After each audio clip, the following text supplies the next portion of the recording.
G'day viewers, it's the second day of our weekend adventure exploring the premium four-wheel drive parks to the west of Brisbane. This morning we've landed at Gordon Country, a beautiful 4,000 acre property dedicated to bushwalking, camping and four-wheel driving. We've got our friends along from Mean Mother Four-Wheel Drive, Mickey Thompson Tyres and Tread 4x4, plus a special guest from ARB. We've got a lot to explore, so come along as Life Off-Road checks out Gordon Country.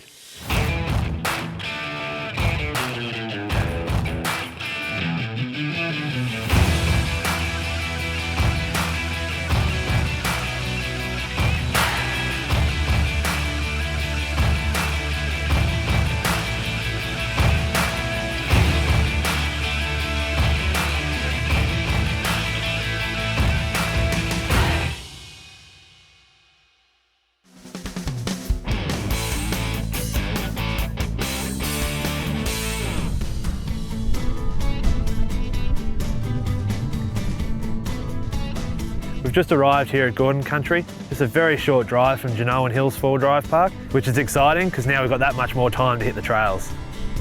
Unfortunately, I wasn't able to join the team yesterday at Genoa Hills. Sounds like they had a great day, but I've managed to get out of the office today and I'm really looking forward to what's on offer out at Gordon Country. I'm Gary from ARB Jindalee. Just run up here for the day and the night to come and hang out with the guys and check out some of the beautiful sights and scenery of Gordon Country. Gordon Country is located roughly 2 hours from Brisbane. We're located at the end of the Inverramsey Road, half an hour from Warwick. Dan's been showing us the campsites when we got here and it's an amazing property, so beautiful. It's the type of place you can come here and just completely relax and unwind. And the best part about it, there's some four-wheel drive tracks as well, which I can't wait to try. We've just signed in, got our stickers for our cars as per the requirements. We've also got a colour map of the park showing us all the trails and facilities. And that's one of the great things, you can choose what track will suit you best. So even if we didn't have Sam showing us around, we'd still be right. Best part of four-wheel drive parks, everything's mapped out easy for you. So we're actually really lucky today. We've had quite a few guys turn up for today and you can't blame them. As soon as we tell them that we're going to Gordon Country, I think everyone wanted to put their hand up to come out because this place is stunning. Today we're out here with the Prado. It's running the Mickey Thompson MTZ P3s. That's the 3-ply tyre with the Armortech sidewall. I bought out my Prado today. I've got an 03 Prado that we've set up. It's bog standard car.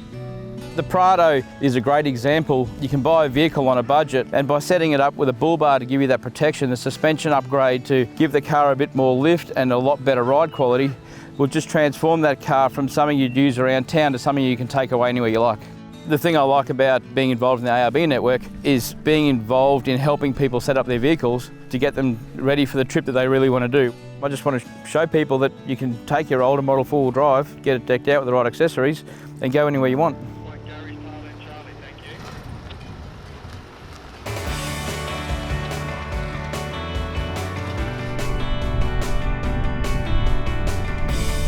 As soon as we drove out under the great sign they have here, just down the road, no more than 30 seconds, we're already into a creek crossing. So we had a really good convoy, a really good crew of guys. You know, we had the guys from Mickey Thompson, we had the marketing manager, we had the new brand manager, and we had an intern from the USA come out. And what type of wildlife will be out here? Lions, tigers, some pretty crazy elephants, like the woolly mammoths, the old sort. Oh, really? They'll really wreck you. That sort of creates a really cool atmosphere and vibe. It's great to bring Alicia along because she's going to experience the Mickey Thompson tyres for the first time. Your first serious full driving trip. How's the heart? A little bit nervous, but mostly excited. Oh, look, there we go.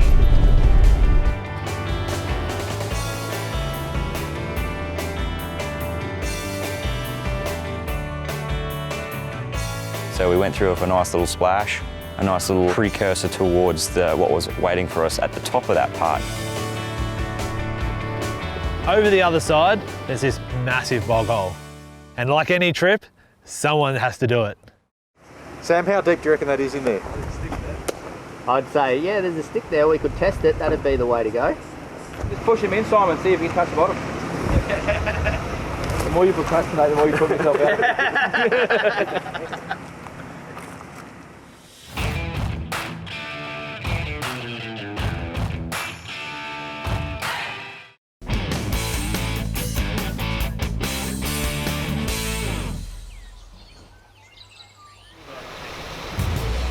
I remember the last mud hole we did, Simon, we got the Iveco stuck. Oh. But the Iveco's not here this time, so what's the next biggest vehicle we've got, Chris? The Jeep. The Jeep? The next biggest. So of course when you're out here, a bunch of mates, we're going to dare each other to tackle the mud. And of course that happened. Yeah, I reckon let's do it. Nothing else, get to try Fred's. Exactly. Are you driving or do you want me to drive? You might want to take care of this one. Now there's plenty of people egging them on, but a lot of those people didn't put their hand up and get in there. And I might have been guilty of being one of those people. Scott, you want to set up a winch and get some gloves on? We might have to. Yep. All right. I'll drive so then I don't have to recover it. That's the easy way. First off, Simon took the Jeep through. If we're punching it too hard, you hit that bank and flip the car over. Okay. So we don't want to be doing that. No. We just had to play the Victorian card and go, I'm gonna do this.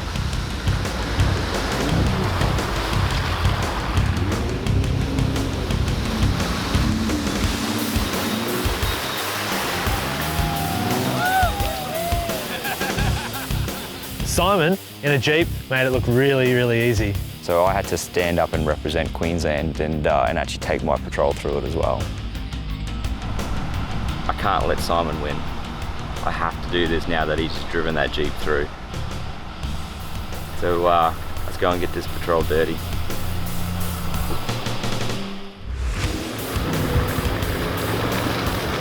Now Chris jumped in straight after that, purred through with his V8 and actually made it look even easier. Wasn't as hard as I thought it would be, just mud at the end of the day, and the good thing about it was with the sun beating down on it, it ended up just coming off quite easy. So what else you got? Oh well, nice way to start the day. Now let's get rolling.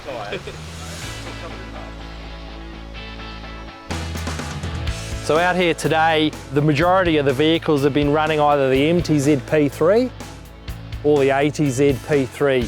Both of them have the P3 power ply construction, but where the real difference comes through is in the tread design. The MTZ P3, it's Mickey Thompson's traditional mud terrain tyre. A lot more open voids, clearing out mud. It's got the stone ejectors too to flick them out. A lot more of a defined side biter to help get traction in those ruts. It also has siping. What the siping does is it sucks up water, spits it out when we're on road on those rainy days getting to our favourite destinations. The difference with the ATZ P3 in its tread design is still open voids, but they're a lot smaller than the mud terrain. It's also got the side biter, just not pronounced as the MTZ, as well as the addition of a little bit of extra siping for that on-road driving. It doesn't really matter whether you have the mud terrain or the all-terrain, as long as you're adjusting the pressures as well, you've got the right equipment to come out here, you're going to have great fun.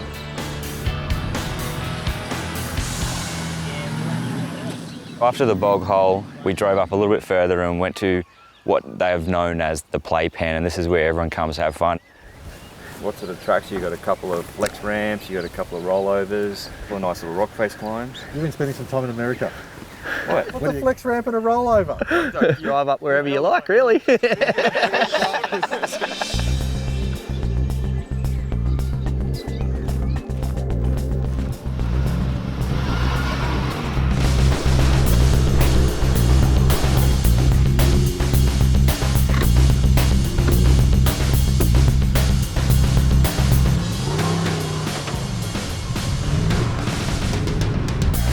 There's just tracks and climbs and little challenges all over the place. A couple of nice little rollover humps and some beautiful little rock face step-ups, which had my name all over it. I love rock face step-ups. So we put the patrol up a couple of those little nice steeper climbs and they're just so enjoyable. Great for Alicia to really experience some four-wheel driving, put the vehicle into low range for the first time and get up some of those hills. The guys had some fun, the ups and downs, and really tested out those vehicles, which was good to see. Great that he has a little area that people can still go and test their vehicles out, which is what they're here to do.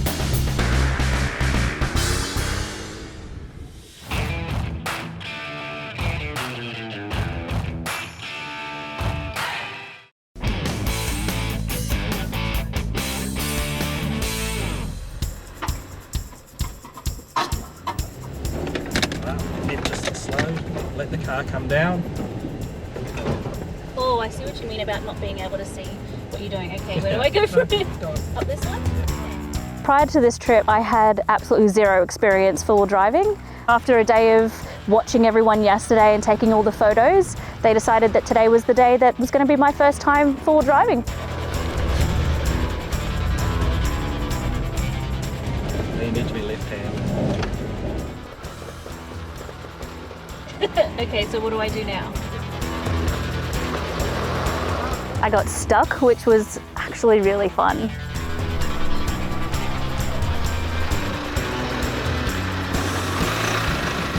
That's what we're here for, to teach Alicia what to do. And she's getting a good lesson today from some very experienced industry experts. Well, it looks like we're gonna have to winch this one off. Lucky I've got the gear. Earlier we did a winch recovery on a Toyota Prado. I want to go through the process of what we used and why we chose to use it. Now ideally the Prado would have had one of these, a rated recovery hitch and shackle. Unfortunately it didn't, so we opted to use one of these straps. For this recovery, we knew we couldn't use a snatch strap. A, because of the length of the strap, and B, because of the stretch of the strap. You should never use a strap that stretches for winching. A tree trunk protector or an equalizer strap, like we used, were perfect for this situation. They're a shorter strap, they're a polyester material, and won't stretch like a nylon snatch strap. And in this situation, it was the quickest, the easiest, and safest option to go with. Sometimes when you're out here, you need to improvise, but safety is paramount. We recommend using leather gloves while winching to ensure your hands are safe at all times.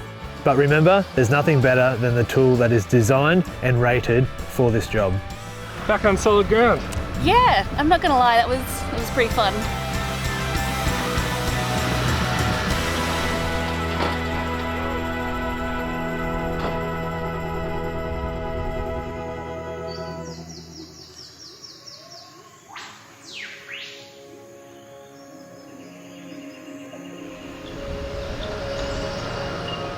After we were finished in the playpen, we started to make our way up to the top of the hill.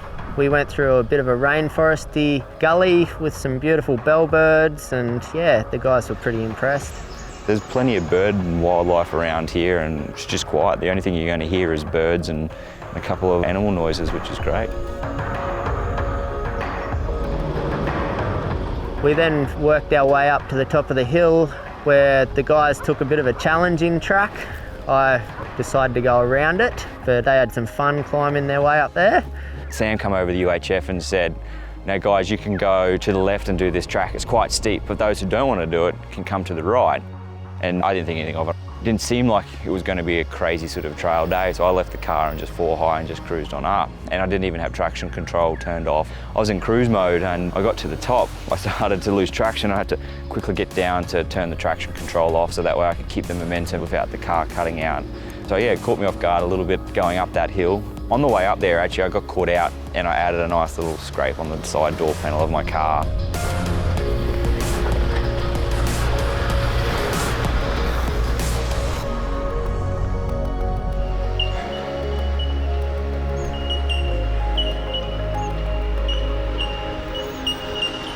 And then we moved on past our beautiful big dam that's located at the top of the hill.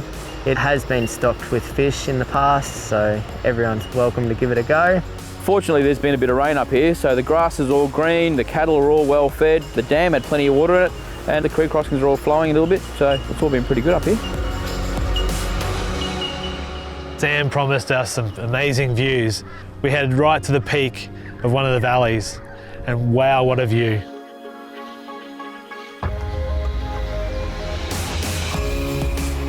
You could see for absolute kilometres and kilometres right out west through this valley, and I've never seen a view like it before. The guys at Gordon Country really looked after us today. They put on a great spread of lunch right up on top of the ridge where the views were endless. It was absolutely phenomenal. I think everybody had their phones out and their cameras out taking pictures of the view. It was great. Started the campfire up there to keep everyone warm on the chilly winter's morning. And by the end of it, everyone was full and we were ready to start our descent back down.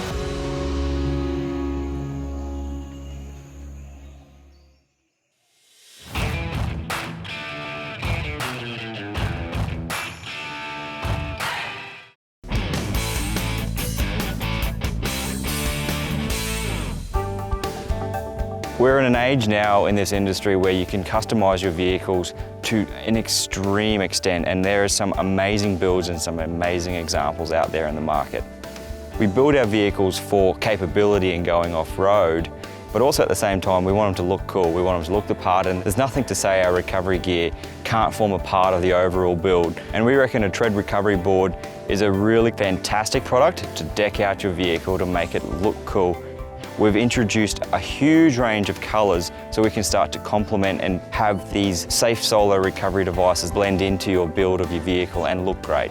But the thing about that is it also needs to work, and we're so confident we also back them with a lifetime warranty. We have a heap of different colour options, perfect accompaniment to personalise your vehicle and fantastic in a recovery situation to get you unstuck.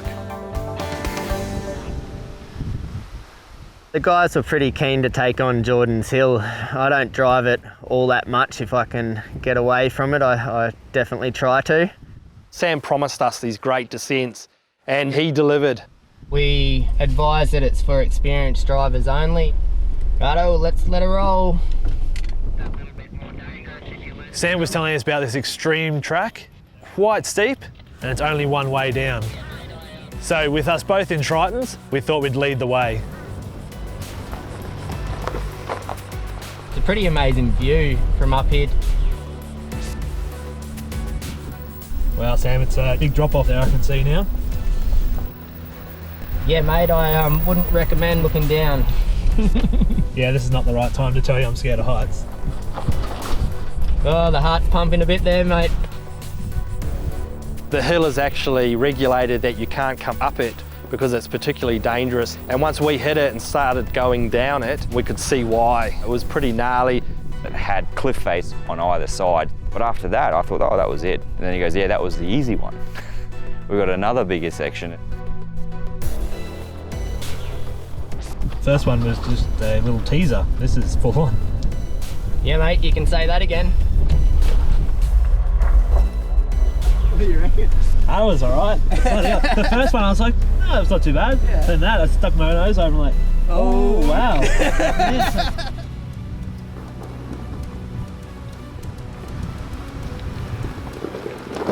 Just the sound of crunching gravel, it was starting to get my heart racing. We've tackled some great tracks today. Some of those declines that we came down were pretty gnarly towards the end of it. The whole crew made it to the bottom, safe and sound, and that's when we decided, let's head back to the homestead and have some awesome dinner. It's great to be able to get out for the day, enjoy the park with great mates, have some fun. Gordon Country has really delivered. The property has been in the Gordon family for 5 generations. It started off as a cattle property and has grown into what you see today. What makes our camping unique is you have 6 kilometres of creek. The kids just love playing in the water and around the creek. Glamping's something that we're quite proud of. We started it a couple of years ago here at Gordon Country. It's quite an easy getaway.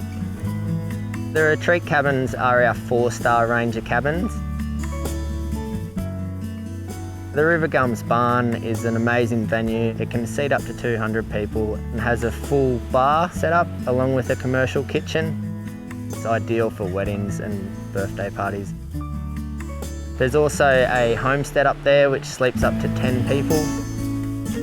Gordon Country staff have set up the crew and everybody else on the trip with some great accommodation for tonight. I think everyone's going to be able to rest up, sit around the fire and get a bit warm out of this breeze. After a day of forward driving and eating lunch at such high altitude and having a great time, it was time to eat again. Tonight we're doing a camp oven cook-up. Got a vegetarian option along with a beef option and a couple of dampers. It will be amazing.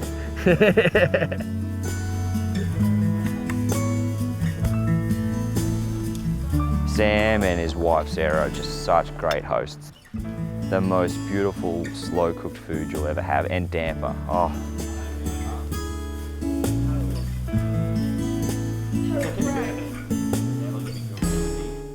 Been a wonderful weekend to have the guys out. Really had a good time with them and it's been great. Can we drive now? Yeah, let's get into it. We've had an awesome weekend off-roading and exploring two of the best four-wheel drive parks that Queensland has to offer.